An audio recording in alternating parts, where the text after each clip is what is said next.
Hi అండి. అందరికీ నమస్కారం. ఈ సోమవారం సాయంత్రం వచ్చేసి వంటయితే బేగ చేశాననమాట. పిల్లలకి ఆకలి వేసేస్తున్నదండి. బెండకాయ పులుసు పెడతానంటే మాకొద్దన్నారు. అందులో ఒక 4 కోడిగుడ్లేసి పెట్టేటప్పటికి ఒక్కొక్కళ్ళకి ఆకలైతే వేసేసినాయనమాట. బెండకాయ పులుసు అంటే ఇంకా గుడ్డేస్తే ఇంకా ఆకలే కదండీ! చూడండి ఇంట్లో తోడెట్టిన పెరుగైతే వేసుకుంటారు. ఇంకా మాకు అన్నాలు తినేసాక స్వీట్ తినటం అలవాటనమాట. మా ఆయన గారు అయితే ఈ నూపప్పు ఉండలు, గుళ్ళుండలు ఎత్తి తెచ్చారండి. నూపప్పు ఉండలు మరమరాల్లో కలిపేశారు. పెద్ద టేస్ట్ అయితే అనిపించలే. గుళ్ళుండలు అయితే చాలా బాగున్నాయి. పొద్దున్నే లేసి పనులెట్టేశారన్నాను కదా! నేనైతే పనికెళ్ళిపోయాను. మధ్యాహ్నం రావగానే మా అత్తగారు తోటకూర అయితే చేస్తున్నారండి. ఒక అక్క ఇచ్చిందనమాట. తెలిసిన అక్క అయితే తోటకూర కాళ్ళు ఇచ్చిందంట. అవి అయితే చేసేస్తున్నారు రేపొద్దున కూరకైతే.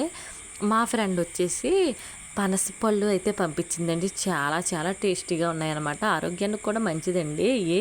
కానీ వాతం ఉన్న వాళ్ళు అస్సలు తినకూడదు. వాతం వెంటనే చేసేస్తదనమాట. నేనైతే ఇంక పని నుంచి వచ్చాక నాకు ఇంకా ఆకలిగా ఉంటదని నేనైతే ఇంక తినేసాననమాట. ఇంకా సాయంత్రం అయ్యేటప్పటికి మేకకాళ్ళు అయితే మా ఆయన గారు తెచ్చారు. పిల్లలకి, మా అత్తగారికి అందరికీ పెట్టేశానండి. పెట్టేశాక అయితే నేనైతే వేసుకొని తింటున్నాననమాట. చాలా రుచిగా అయితే ఉందండి కూర అయితే. పులుసు పెట్టాక చిన్న తాలింపు అయితే వేస్తానన్నమాట. అందుకే మేకలు చేరువ అంటారనమాట. తాలింపు పెట్టుకుంటే చేరువ అవుతుందండి. కూర అయితే చాలా టేస్టీగా అయితే ఉందన్నమాట. ఈ వీడియో నచ్చితే లైక్ చేయండి. మా ఛానల్ అయితే సబ్స్క్రైబ్ చేసుకోండి. ఇలాంటి వీడియోస్ కోసం మరికొన్ని మా ఛానల్. Bye friends.